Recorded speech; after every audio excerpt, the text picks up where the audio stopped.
OK. Donc, nous avons vu comment générer rapidement les tests. Ce que je vais faire, c'est toujours ouvert. Donc, ce que je vais faire, je vais supprimer ça et on va maintenant créer des tests spécifiques à notre application. Du moins, un test spécifique à notre application.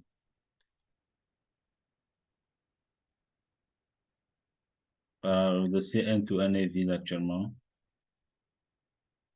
Voilà, une fois de plus, ici, là, c'est vide. Donc, pour ce faire, je dois aller à notre application. Je vais aussi l'ouvrir.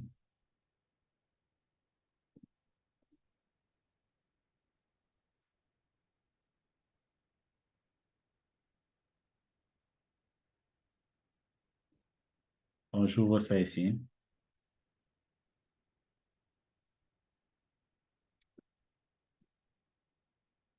Donc, j'ouvre la version qui est en ligne. Donc, ça, c'est ça le login ici. Donc, je crée une spécification. Et ici, je vais appeler ça. Bon, je peux donner un nom. Je peux appeler ça, par exemple, login. Spec. Je crée ça. OK, c'est ça notre explication. Par défaut, ça pointe sur ce site-ci, ça ouvre ça. Puisque j'ai accepté les valeurs par défaut. Donc, si j'ouvre la spécification ici, voilà à quoi ça ressemble. Bon, maintenant, au lieu d'ouvrir cette page-ci, ce que je peux faire, je peux par exemple changer la description ici. J'appelle ça login applications. Ou application login, avoir un anglais plus correct. Mais vous pouvez appeler ça n'importe quoi. Bref, ça, la description qui décrit, c'est la description que vous donnez à à l'ensemble à votre test, en fait. Ici, on va appeler ça test du login. OK. On va voir donc à quoi ça ressemble ici. Vous voyez, la description que j'ai donnée, application login, c'est ça ici. Et test du login, le test en question, en fait, cette partie-ci, c'est ça ici, là. Donc, ça me permet d'identifier ça visuellement. Donc, ce que je fais donc, je prends l'URL de l'application ici, ou alors je peux aussi prendre avec login, mais puisque je sais que l'URL par défaut, ça rédige sur login, donc je peux juste prendre l'URL de l'application comme ceci. Donc, je mets ça ici, par exemple. Maintenant, ça, qu'est-ce qu'il va faire? Il va plutôt m'ouvrir l'application.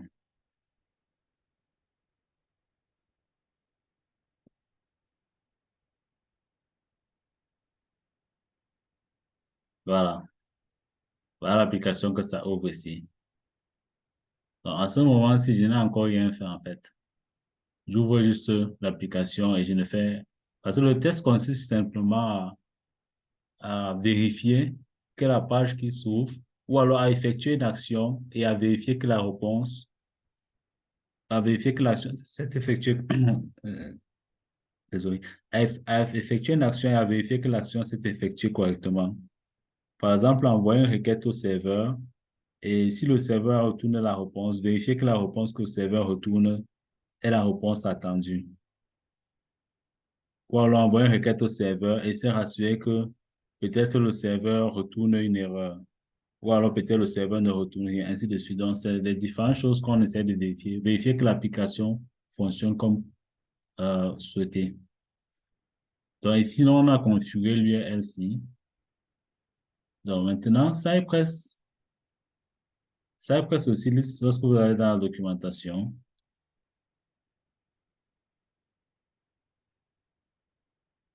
donc ça, c'est, on a vu comment lancer, c'est ça ici. On a vu qu'on a sélectionné end-to-end test, autant pour moi, on a tout lancé ça. Donc, si je pars donc maintenant dans l'exemple des tests ici.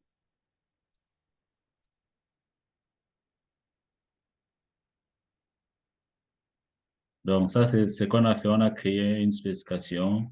On a pris les valeurs par défaut. On a cliqué OK. Et pour le moment, ça ne fait rien de particulier. Et d'où je veux vous amener, c'est au test studio. Puisque Cypress offre la possibilité de, de tester l'application manuellement tout en enregistrant les actions. Et ça sera renseigné dans le code du test. Et par la suite, on n'a plus besoin de tester manuellement. On a juste besoin de lancer Cypress et il effectue les tests qu'on avait effectués au préalable. Donc, je pars donc dans Cypress Studio, parce que c'est ça qui permet de faire ça. Et pour que Cypress Studio puisse marcher, il faudra que j'active ici la Experimental Studio True. Et ça, je le fais euh, dans le Cypress, dans les configurations Cypress. Donc, je prends ceci. Je viens donc dans les configs Cypress, c'est ça ici. Et j'ajoute ça. Voilà, ça a ajouté ceci. Donc, une fois que ça a été ajouté, oh, je ne sais pas si ça, il faudra démarrer ça, mais on va voir. Apparemment, ça a démarré lui-même.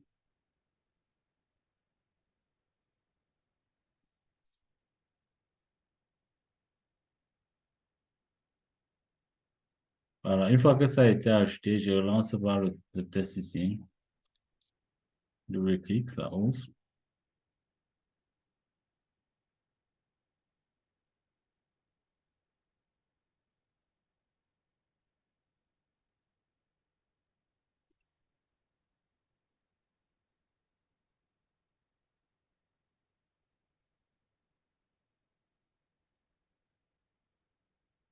J'espère que ça n'a pas craché. OK.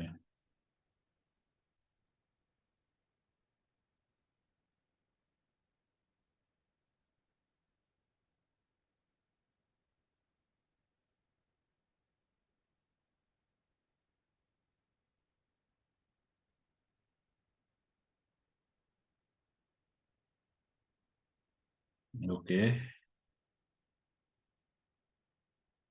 Je traîne un peu.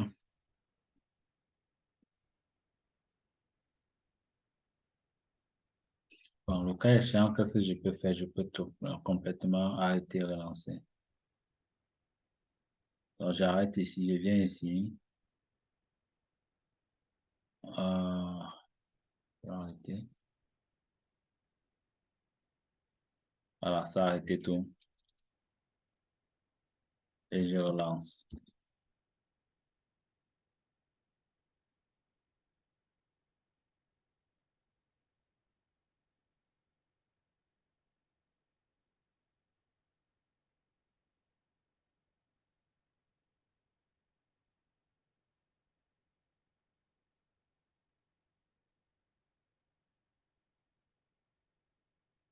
Mhm.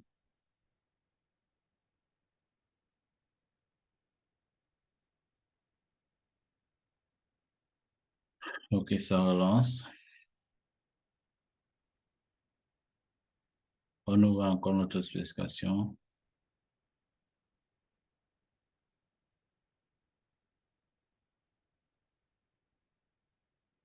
Voilà. Panel d'avant-marché. Ça ouvre la page.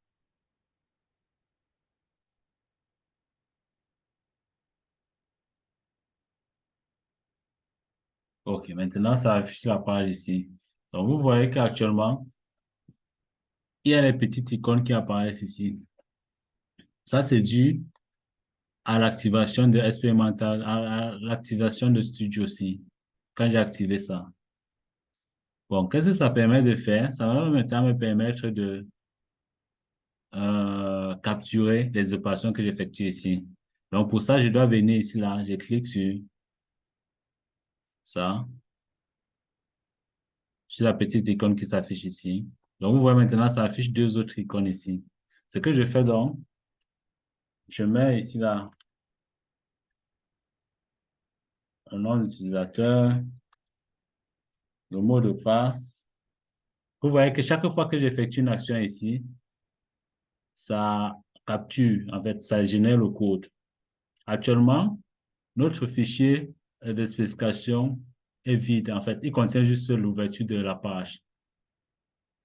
Mais une fois que j'ai activé le mode de studio et que j'ai cliqué ici, là, les opérations que j'effectue ici sont capturées. Donc, par la suite, je peux sauvegarder ça et relancer le test chaque fois que je voudrais l'exécuter. Donc, je teste par exemple admin. En fait, je teste avec un utilisateur mot de passe. Je me connecte.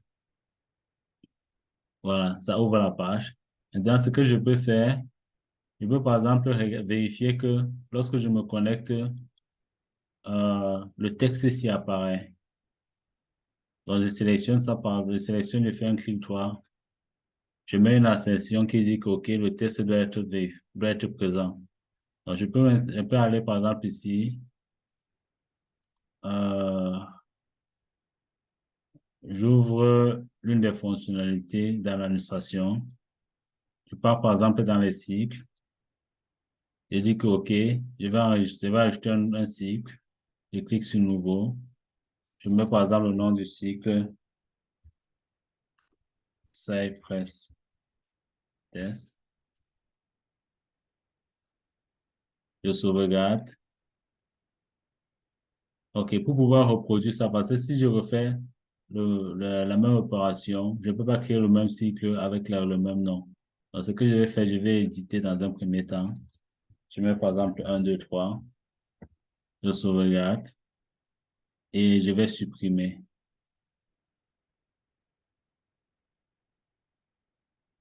Je supprime. Voilà, je peux aussi vérifier par exemple. Oh, je peux aussi par exemple vérifier. Non, ça a disparu. Bon, bref, j'ai enregistré, j'ai supprimé, j'ai édité, j'ai supprimé. À ce moment, j'ai cliqué sur sauvegarder. Je ne sais pas si ça sauvegarde ça. Voilà. Ouais, ça a maintenant sauvegardé le code de toutes les opérations que j'ai eu à effectuer. Donc, lorsque je vais relancer le test, je relance le test. Vous voyez maintenant que il ouvre la page, il saisit le mot, non utilisateur mot de passe, il effectue exactement les clics que j'ai eu à faire auparavant. Il part, il ouvre les cycles, il crée un cycle, il édite et il va supprimer. Donc, imaginez maintenant, une fois que j'ai cette logique-ci, ah oui, en passant, comme on voit les points rouges ici, ça veut dire qu'il y a une erreur dans le test. Donc, une fois que j'ai cette logique-ci, imaginez qu'entre-temps, le code pour ajouter un cycle a changé. Donc, le test maintenant, à ce moment-là, le test ne pourra plus euh, réagir comme avant et il va échouer. Donc, ça va nous permettre de savoir qu'à ce niveau, il y a un truc qui ne marche plus. Donc, c'est ça l'intérêt des tests, de pouvoir automatiquement se rassurer que chaque fois lorsqu'on effectue des changements, tout marche comme avant. Donc, je peux relancer mon test. Il se connecte, il effectue les clics, il saisit,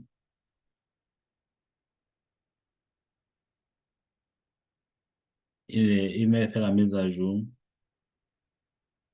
et il supprime. OK. Donc, cependant, on voit qu'il y a un petit erreur ici qui s'affiche. Mais en principe, quand je vois visuellement ici, ça a l'air de réagir tel que c'était. Bon, si on passe dans le code qui a été généré actuellement, vous voyez, on peut maintenant raffiner ce code-ci. Par exemple, je peux retirer cette partie-ci. Voilà, ici, on saisit le nom d'utilisateur, ici, on saisit le mot de passe. Bon, ici, ça, c'était la partie pour vérifier que le texte s'y apparaît. Donc, quelque part, on clique sur le bouton.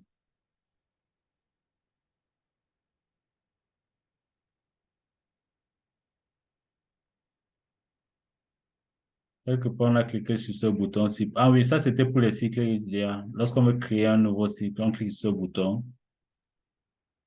Donc ici, on a saisi le nom du cycle. Ici, on a mis ça à jour. Et ça, je pense qu'on peut retirer ça. Ça permettait de vérifier ça. Ici, ça, c'était la suppression. Et ça, on peut retirer. Donc, vraiment, voici, ça agit encore de la même façon. Donc, on se connecte. Oui, ça s'est connecté. On ajoute un cycle. On édite. Oh, maintenant, l'édition.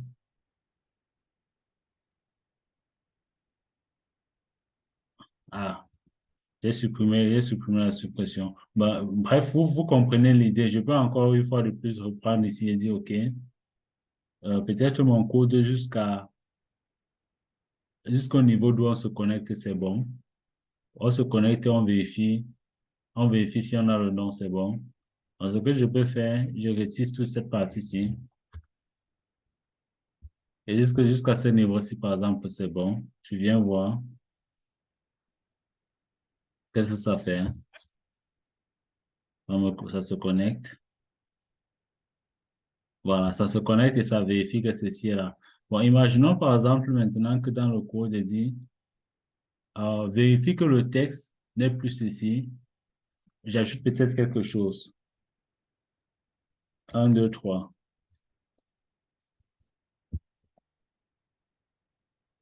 Donc, voyons voir ce qui va se passer.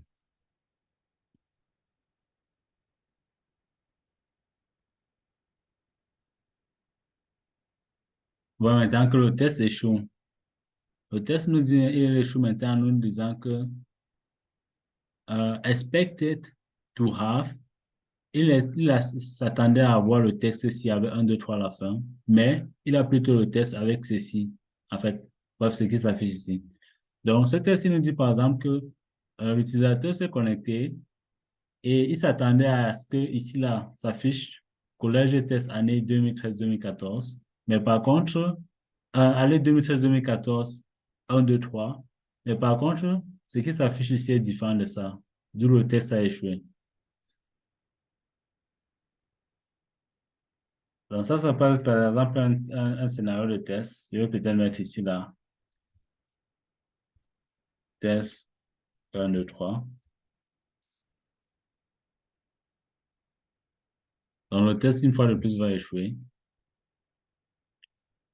Parce que je voudrais, une fois que je me suis connecté, je voudrais regarder si le texte qui apparaît ici, c'est test 1, 2, 3. Mais ce n'est pas le cas, ça affiche plutôt collège, test, année, ceci. Donc, je peux donc corriger le texte en disant que, OK, à ce moment, j'ai besoin plutôt que le texte qui apparaisse, ça soit ceci. Donc, voyons si le texte va passer maintenant.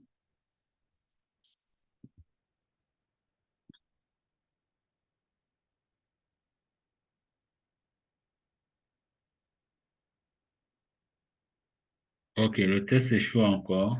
Mais comme vous voyez ici, là, visuellement, vous voyez qu'après 2014, il y a un petit espace. Donc, ce que je peux faire, je peux prendre exactement ce qui s'affiche ici. Ah oui, il y a cet espace-ci. Peut-être en ajoutant comme ça va déjà marcher. Donc, on voit.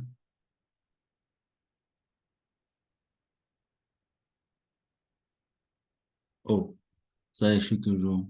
Intéressant.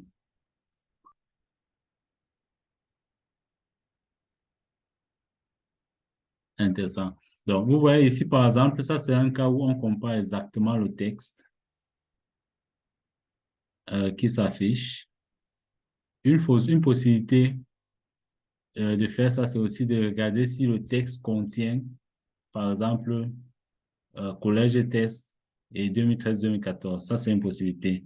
L'autre possibilité, c'est de revenir encore dans le mode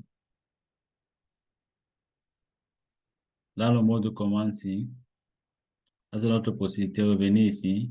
Lorsque le test se lance, donc revenir ici une fois de plus, dire que OK. Euh,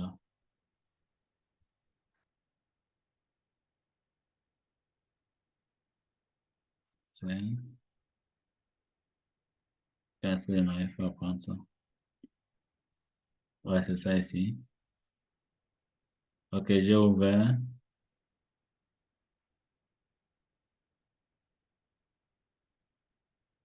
Bon, apparemment, quand ça échoue, on ne peut pas exécuter la commande. OK, ce que je vais faire, je vais commenter la partie qui compare le texte. Voilà. Bon, maintenant, ça ne devrait plus échouer.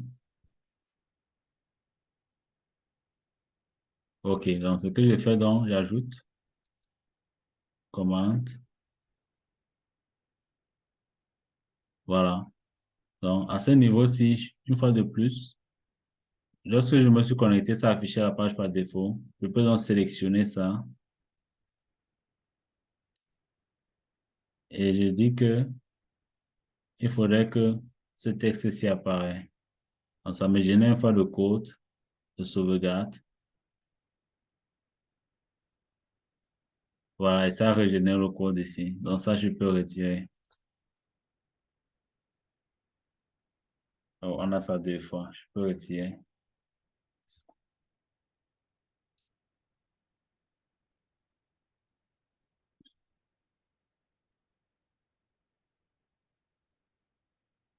Bon, maintenant, ça affiche plusieurs choses ici. Bon, on va voir si le test passe toujours.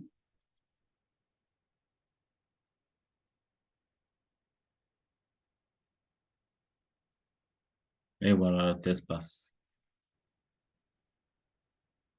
Donc, à ce niveau-ci, on peut continuer le test. On peut dire, OK, on s'est connecté, on a vérifié que l'établissement, c'est le bon, l'année, est bien.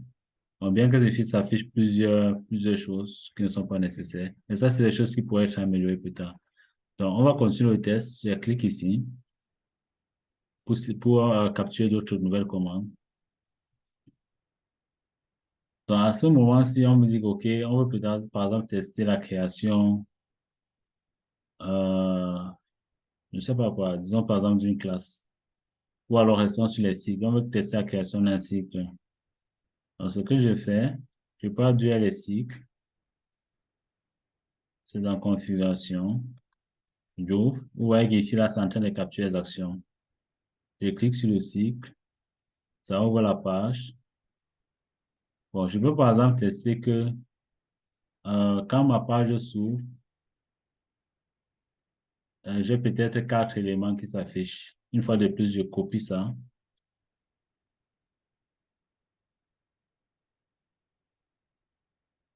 Voilà, par exemple, je teste que ceci s'affiche.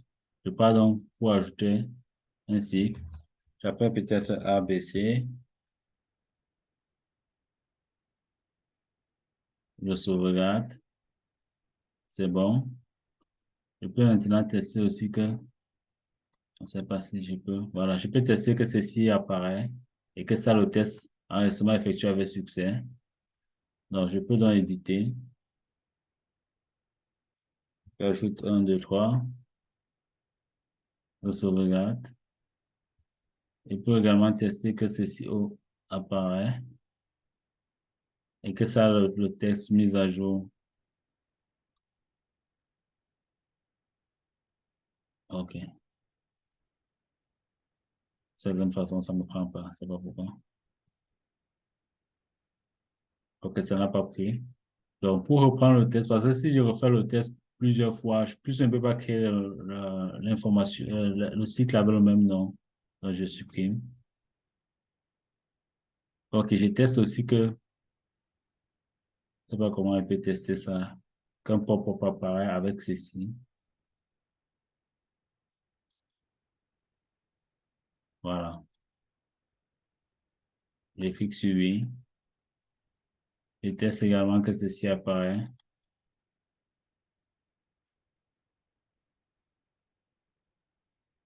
Voilà. Donc, sauvegardons ça et on voit si ça reproduit le test. On se connecte. On peut ouvrir la page des cycles. On vérifie que le nombre de cycles, c'est 4. On ajoute un cycle. On vérifie que c'est avec succès. On édite le cycle. On ouvre la page de suppression. On vérifie que ça apparaît et on supprime. Donc, imaginons maintenant que le cycle ABC, par exemple, existe déjà. Je vais le... Oh, ça capture encore. Bien.